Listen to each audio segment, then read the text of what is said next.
Want to go far in business and in life? You can't do it alone. The secret is expanding your network of personal relationships, building friendships, connecting on an intimate level, away from the office, over a coffee or cocktail. Welcome to All In with the real Nate Payo.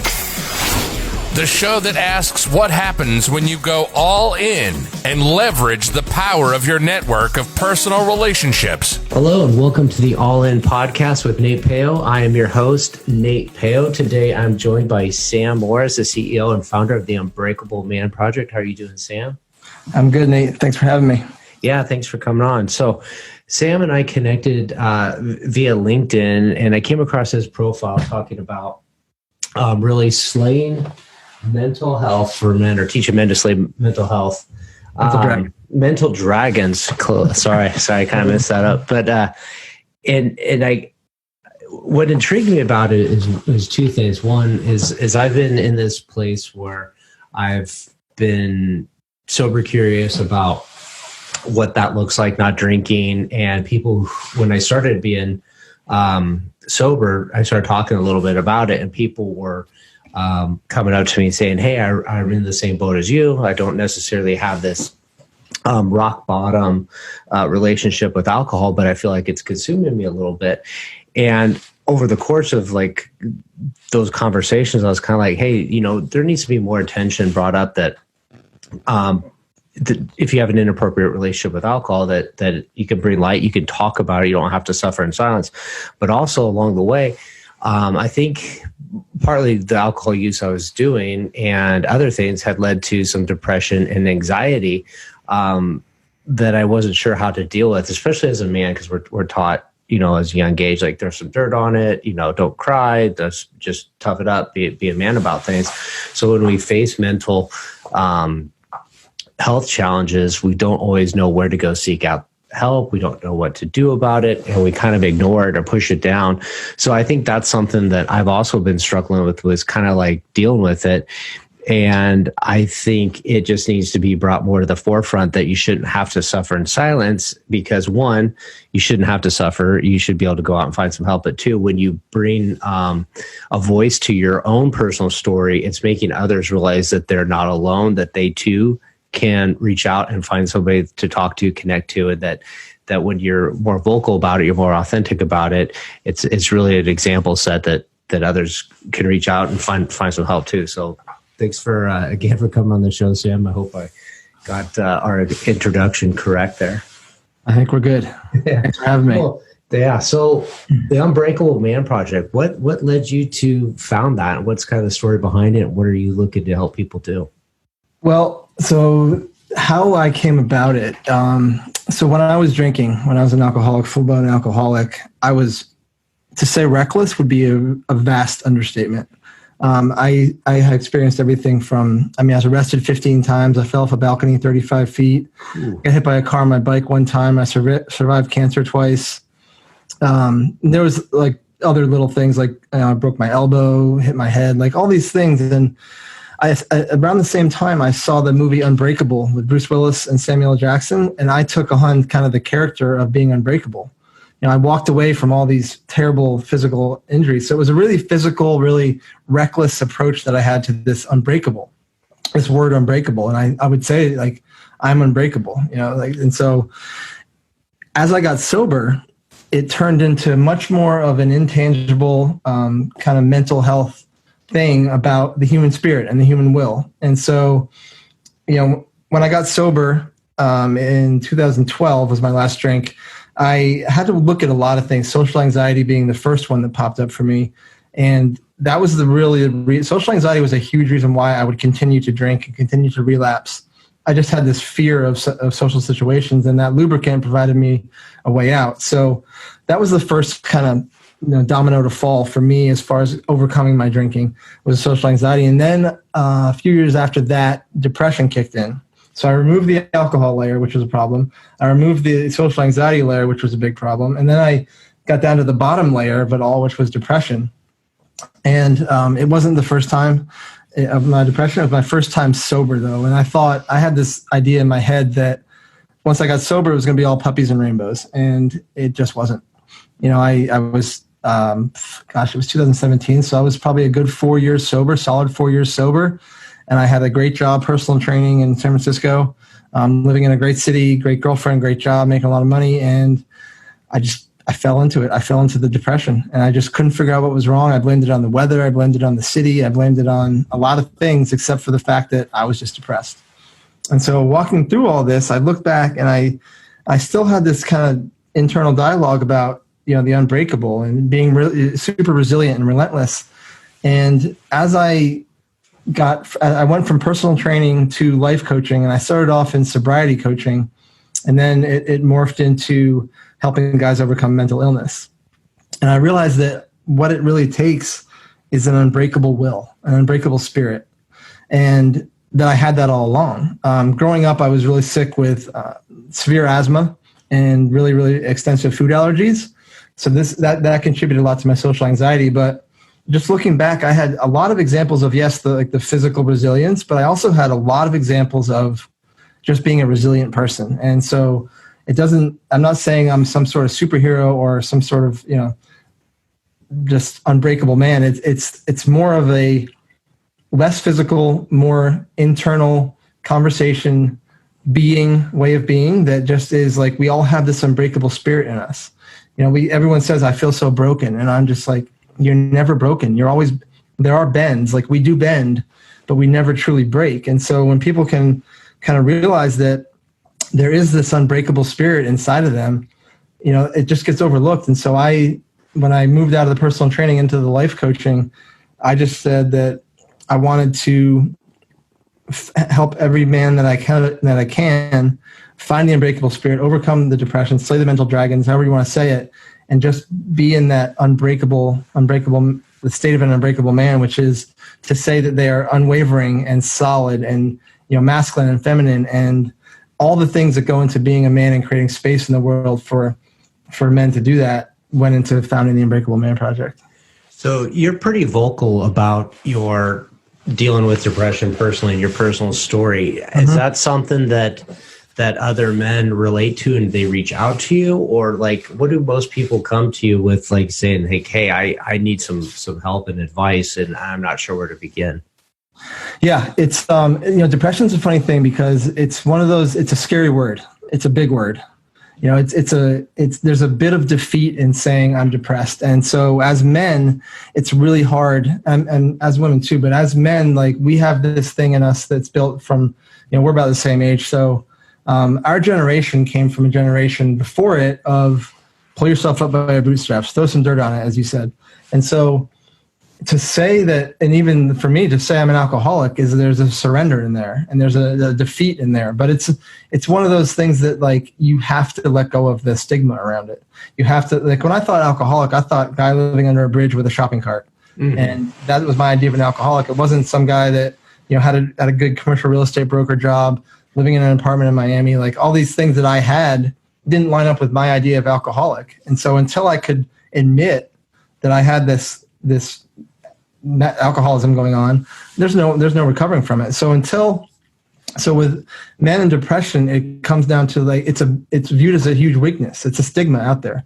And so men will come to me with just relating to my story. They won't come out and just say like, hey, I'm depressed, but they'll say, oh my God, like the way you spoke about it, I've never heard, or the way you touched on this subject or that metaphor that you made really, really struck a chord in me. And I realized that, I'm suffering from a lot of the same things. Like, what's the first step? How does this look? Where do I go from here? And then it comes down to a lot of people, like the way that I can relate it to a lot to it is between the anxiety and depression, a lot of guys, the way I felt like it was a swarm of bees in my head.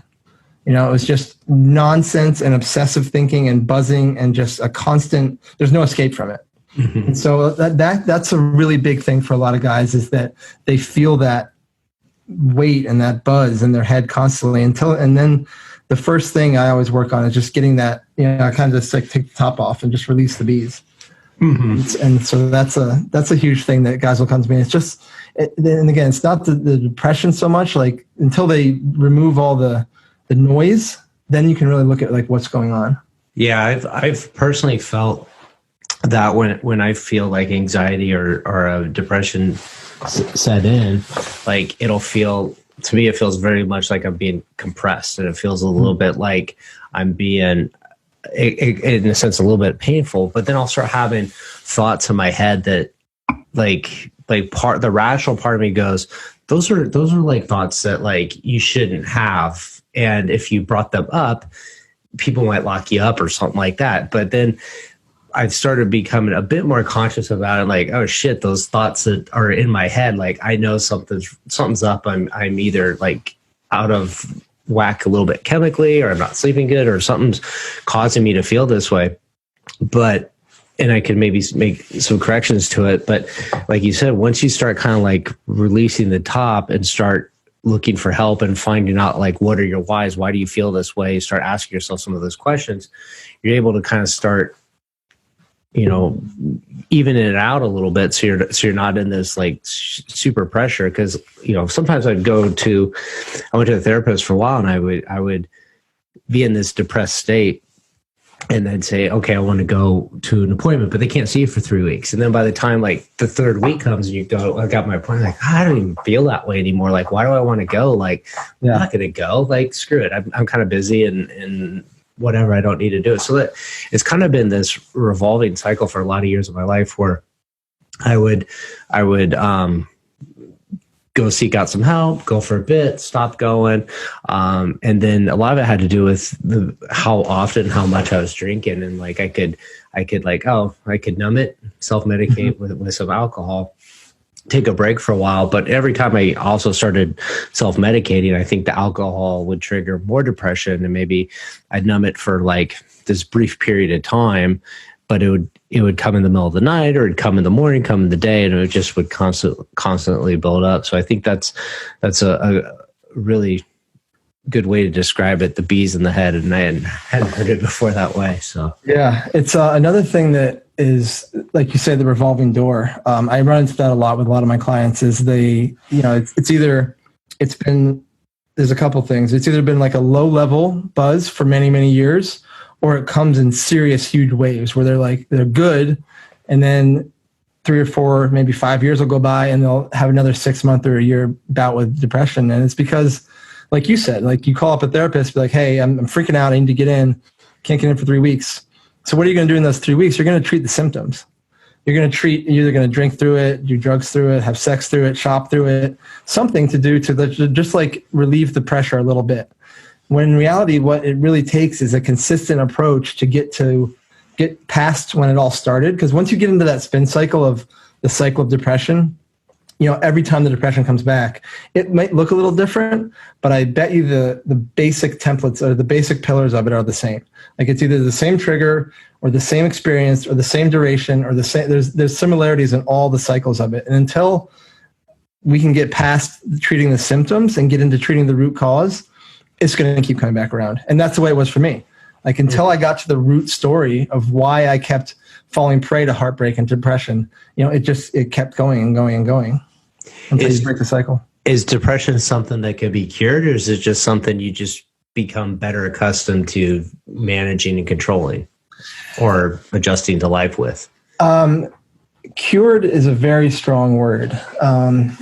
Depression is something that you can live without. It can be, in remission, kind of like alcoholism. Like I say, I'm a recovered alcoholic. Like alcoholism is not a problem for me anymore.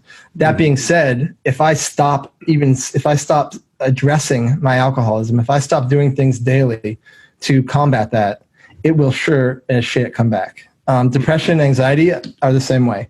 You can get them to a point like I don't think about drinking anymore. I haven't thought about drinking in 7 years. I haven't had a problem. I don't have a problem going into a bar. I don't have a problem. I go on a golf trip with my buddies every year, and they drink till 2 a.m. I have no problem hanging out with them. Like it's not an issue for me. Depression, they're not issues for me anymore. But I know that it takes a little bit of effort for me, and it takes a little bit of work for me to keep it that way. Mm-hmm. So I don't fear depression coming back. I don't fear social anxiety coming back. I don't have any thoughts of it at all. But to say that if I feel it's not beneficial, it would not benefit me to say I can stop doing everything I've done to overcome it and expect it to stay away. Hmm.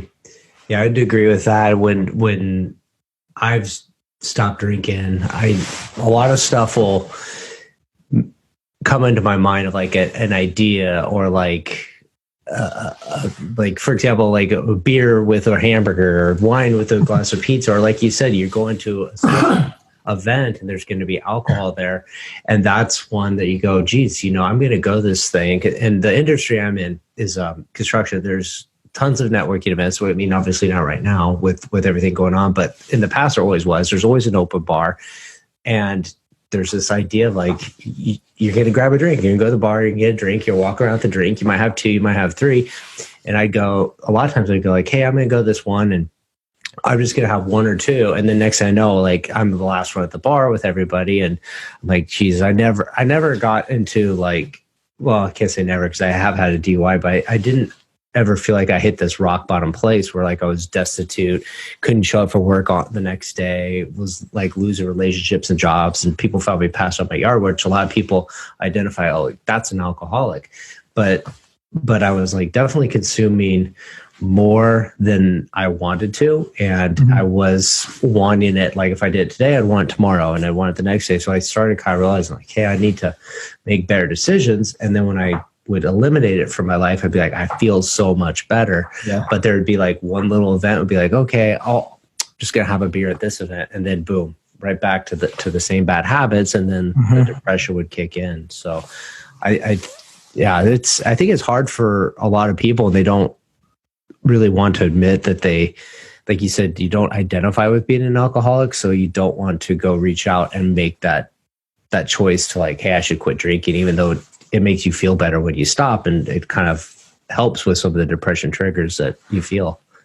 Yeah. So, I mean, I went to rehab many times, and they always, the disease concept is there's users, abusers, and then addicts. Mm-hmm. And if you fall in, like the user can just basically have a drink, put it down, have a half a drink, put it down. The abuser will go hard, but they can, if something serious comes up in their life, a girl or relationship, medical something or other comes up, they can stop too. The addict is the one that powers through all that stuff, and no matter what, will always drink. And so I had a struggle for me for a long time because I controlled it for the better part of, I mean, looking back, there was less and less control as I look back, but during it, from age 23 to 33, I had a pretty decent control on it. There was definitely some wild times, but at 33, the wheels fell off. And so I always thought back to like, well, I controlled it for this many years. Why can't I do that again? Mm-hmm. And the thing is that once it's gone, it's gone. Once it's like they use an analogy in recovery. It's once a cucumber becomes a pickle, it can never be a cucumber again. And that's the way it is with an alcoholic. And so, one of the things that one of the biggest tools in my toolbox is play the tape forward. Cause I still like, it still looks fun to me to, on a nice day, have a drink outside on the street or, on the balcony or the patio, whatever. But I know that like the likelihood of it ending there for me is not so high. I'm likely to end up in the hospital or jail. Yeah. That's where I've been learning to go, is this idea of like, I used alcohol, like you said, as a lubricant to be this socially well-balanced person. Like I could function at a party. I could be outside my comfort zone. I could be, a lot more outgoing. And I probably started drinking when I was 15, 16. So I was always at parties, and that always kind of like took the shyness out of me. Mm-hmm. And so now I've been trying to like identify like, hey, that person I wanted to be, it was always within me. I didn't need alcohol to bring that person out. Like I can be that person that's outgoing and forward and fun and can stay out till, 2:00 at night with their friends and have a good time without using alcohol to be there. Mm-hmm. And I think that's helpful when you start identifying with yourself as being this other person. You start leaving that other one behind, and it becomes a little bit easier every time you go into that place of like, hey, I'm more of this person than that person. Then you're right. You play it forward. You go, I know where that person's going to go. I know what the end of that road looks like. I'm going to go down this road and choose not to drink. So, what is it like to work with you? What do people find to expect if they said, hey, I want to slay my mental dragons, like help me out? What does that look like? So it's kind of an undefined process in a sense that every situation is different. I have a couple things that I'll take clients through at first, but my big thing is that we're going to stop treating symptoms right now. Mm-hmm. This is not a Band-Aid. The days of Band-Aids on bullet holes for this are over. This is like, we're going to get right into, and I ask my clients, I said, are you open to hearing some shit that might rock you a little bit? Are you willing to look at some stuff that you have been avoiding for a long time? Because if you really want this to be gone, if you really want to be past this, we have to look at some stuff way back. Like everyone wants to go to like the three most recent years or 5 most recent years, like when one thing triggered them, and they hang on to that thought that this is what caused it. When in reality, the most recent, it's kind of like my point is the most recent event is not the cause of the depression. It's something much deeper, much further back that triggered it. It's a story that we've been telling ourselves about us, about the world, about other people that we hang on to and then manifest in our lives. So a lot of times I was a personal trainer, and you find like people are always complaining about lower back pain. Mm-hmm. Lower back pain is very rarely actually lower back pain. It's more likely a hip flexor problem, a hamstring problem, or even like a bottom of the foot problem. It can just ease its way up to lower back, and that's the lower back is what takes the brunt of everything. So the lower back gets tired, and depression is the same way. You could say, "Oh, this girl broke up with me, and it threw me into this depression." And the fact of the matter is like that girl. Yes, that heartbreak is terrible and it sucks, but there's no way that it should throw you into a 3-year depression. What is it about that event that triggered something deep from long ago in you? So with my clients, we're going to get to the bottom of it right away. Stop treating this. The symptoms will always come up: the getting out of bed, the lack of motivation, the lack of momentum, the lack of purpose, all these feelings of not enough, the bees in the head, the obsessive conversations. Those things can be treated with a number of things, from Xanax to weed to cocaine. I mean, you name it, you can treat that symptom any way you want. But nothing is going to change until we treat the root. So we're getting right to the root is the first thing we do. And then once we get to the root of the problem, it becomes impossible to live that way anymore. Once you're aware of the real problem, you're going to see it everywhere in your life. It's going to pop up here. It's going to pop up there. You're like, oh my God, I can't believe I did that for so long. Why was I doing that? Because you had this story that it's like a little baby. You love this little story and it fit your life. And then consequently, you started fitting your life into that story to make it comfortable for you. And so once you iron out all that stuff and pull out all the wrinkles there, then it becomes impossible to live that way anymore. And that's when you free yourself up. Like, okay, like now that I see all this, like what do I do? And this is when we design the life. We design, okay, what do you want in 6 months or a year or 3 or 5 years? Like, where do you want to be? Because this isn't going to be a problem for you anymore. Mm-hmm. So get out of like the limiting beliefs, get out of the limiting self-belief that this is all that I'm capable of, or this is all that I deserve, or this is all that was ever meant for me. No, like we've changed the game now. Now you have, the sky is the limit. Like, what have you always wanted? So one of the first things I send my clients, like after they sign up with me, is I send them an assignment of, I make them list 101 things that they've always wanted in their life.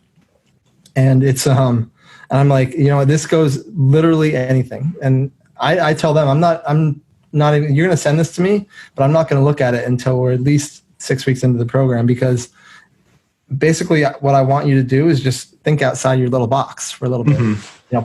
Put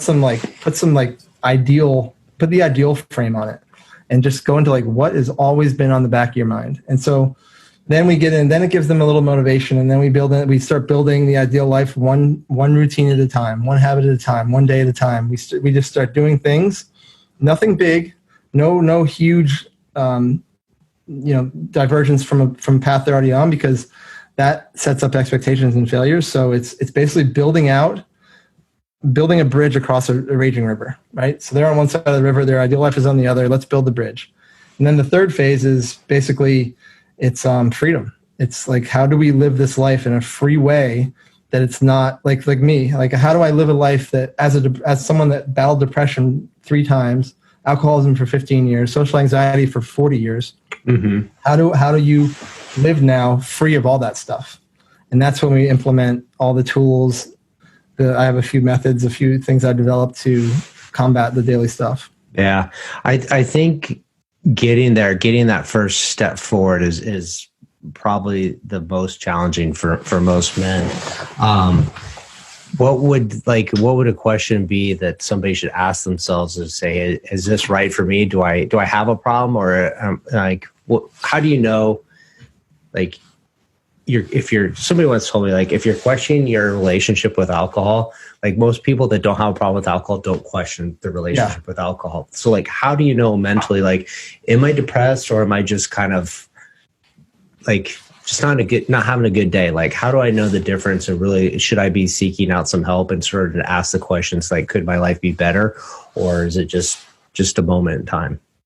So the more you go through life, you have to look at similarities, right? So like you said, like, yeah, if you think you have a problem with alcohol, you probably do. Like, normal people don't think, oh, I might have a problem with alcohol.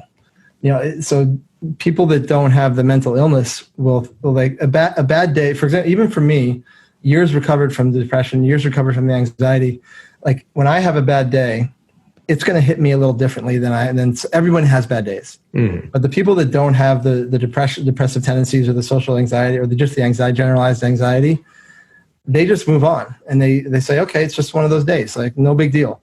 The people that are depressed or anxious will hang on to that and turn it into a bad week or a bad month or a bad few years. So one thing to notice is, like, first of all, when the bad days come up, what do you notice yourself doing?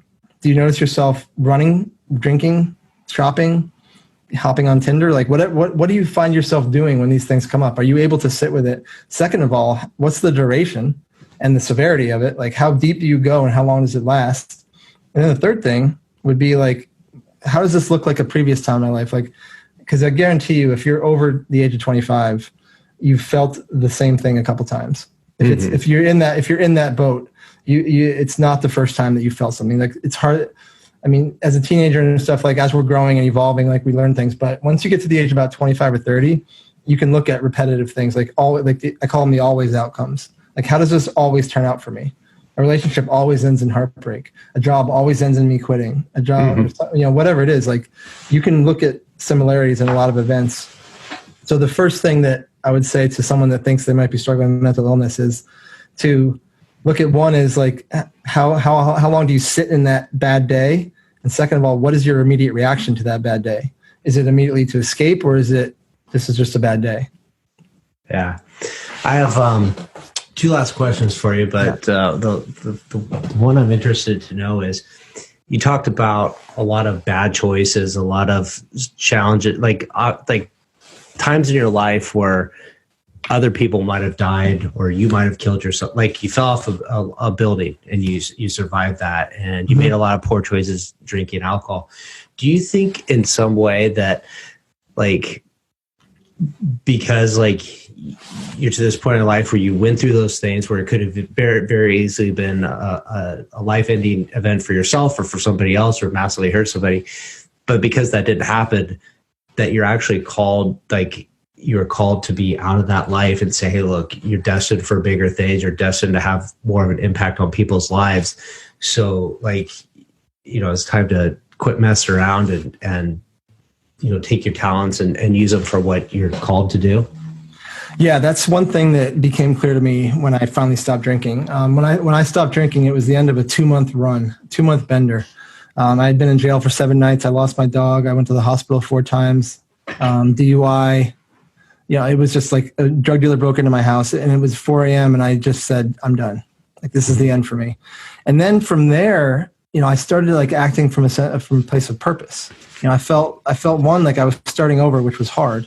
Like, I had to allow myself to be a beginner, which is never an easy thing, but it's something I tell everyone to do every day. But it became clear to me that, and through the personal training and then on to life coaching, I have not once thought, like, my end game was to be a mental health coach for men. Like, that just showed up on my door. It showed up through my evolution of me becoming clear on my purpose. And yes, all the things that I've went through, from the childhood asthma to the childhood allergies, the social anxiety, the fear of the world, all the stories I told myself, the heartbreak, the depression, the anxiety, all that stuff I went through, to pay it forward and to help other men to walk through that with grace. And as I've gotten more and more sober, it's become more and more clear, that is what I'm here. That's my purpose on this planet. That's awesome. That's awesome. So where can somebody find you? Where's that place if they wanted to reach out, had questions about getting started, want to just, hey, have a conversation with you and chit chat, or actually just start your program? Where would they find you to connect with you? The best place is on LinkedIn. Just my name, Sam Morris. You'll see me. I'm wearing a cowboy hat in my picture. It's easy to pick out. The second best place is just send an email to info@themanunbreakable.com. And I'll send you out some free resources to check out, or we can just hop on a call. Yeah. Just send me a DM. I'm always open to communicating and talking about this stuff. Okay. Well, I think you've got a powerful story, and you're doing amazing things to help men, especially deal with something that a lot of us don't know how to get started treating. They don't even know if they have a problem, and they don't realize there's this thing, because I grew up with allergies too.